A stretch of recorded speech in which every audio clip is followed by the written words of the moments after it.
Food for the body is not enough. There must be food for the soul. So এই busy life এ ঘুরে আসতে পারেন এই well decorated restaurant থেকে।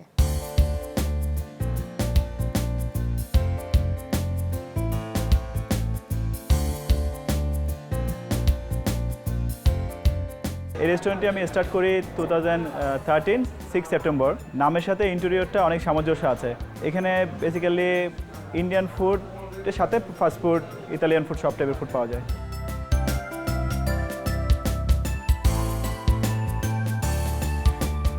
এখানে অনেকগুলো স্পেশাল ফুড আছে, তার মধ্যে থেকে বেছে নেওয়া খুবই কষ্টকর। One of the special food হচ্ছে রাজলক্ষ্মী থালি, আর সাথে হায়দ্রাবাদি বিরিয়ানি আছে, খিচুড়ি, তেহরি, ফ্রাইড রাইস, ফ্রাইড চিকেন সব টাইপের ফুড পাচ্ছেন। আমার প্রত্যেকটা ফুড কাস্টমার অর্ডার করে ইনস্ট্যান্ট রেডি করা হয়, সেক্ষেত্রে 15 থেকে 20 মিনিট টাইম লাগে। জিনিসটা যদি ফ্রেশ খেতে হলে একটু ওয়েট করতেই হবে।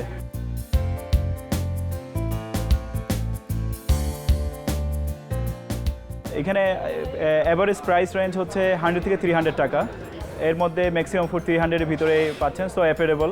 আর মোগল মহলে কেউ যদি পার্টি করতে চান স্পেশাল সুবিধা আছে, সাথে এখানে 150 জনের মতো পার্টি করা যায়। ফ্যাসিলিটিসের মধ্যে হচ্ছে আপনার ফ্রি ওয়াইফাই পাচ্ছেন।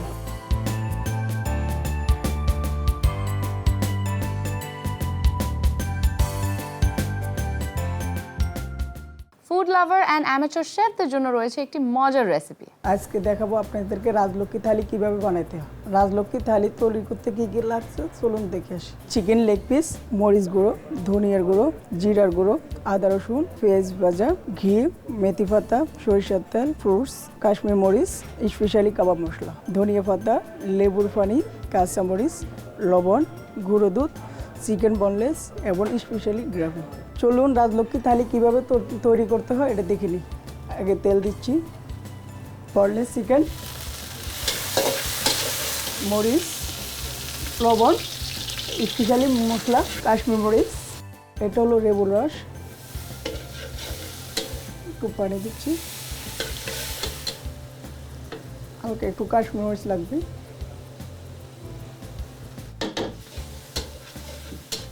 হয়ে গেল বাটার চিকেন। এখন তৈরি করব তন্দুরি চিকেন। এটা হলো জিরার গুঁড়ো, ধনিয়ার গুঁড়ো, এটা হলো মরিচ, এটা হলো কাশ্মীর মরিচ, এটা হলো স্পেশালি কাবাব মশলা, এটা হলো সরিষার তেল, এটা হলো মেথি পাতা, লবণ, আদা রসুন পেস্ট মিক্স করব। এখন তন্দুরি চিকেনটা দিচ্ছি। চিকেনটা মেরিনেট হয়ে গেছে, এটা এখন 3 ঘন্টা রেখে দেব। এখন আমরা চিকেনটা ভাজবো। 20 থেকে 25 মিনিট ভাজা হয়। তন্দুরি চিকেনটা হয়ে নিচ্ছে, উঠে নিচ্ছি। এখন আমরা রাজলক্ষ্মী থালির ডাল তৈরি করব।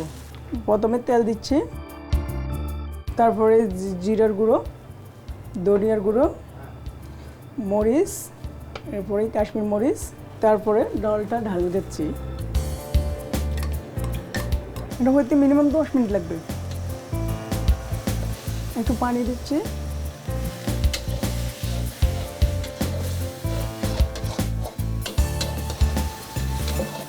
ডালটাও হয়ে গেছে।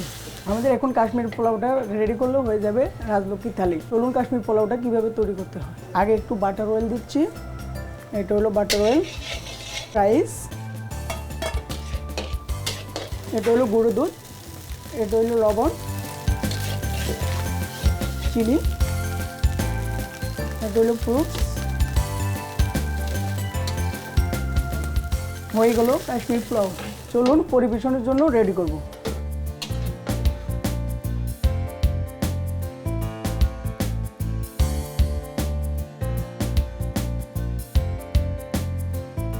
হয়ে গেল দর্শক মোগল মহলের স্পেশাল রাজলক্ষ্মী থালি।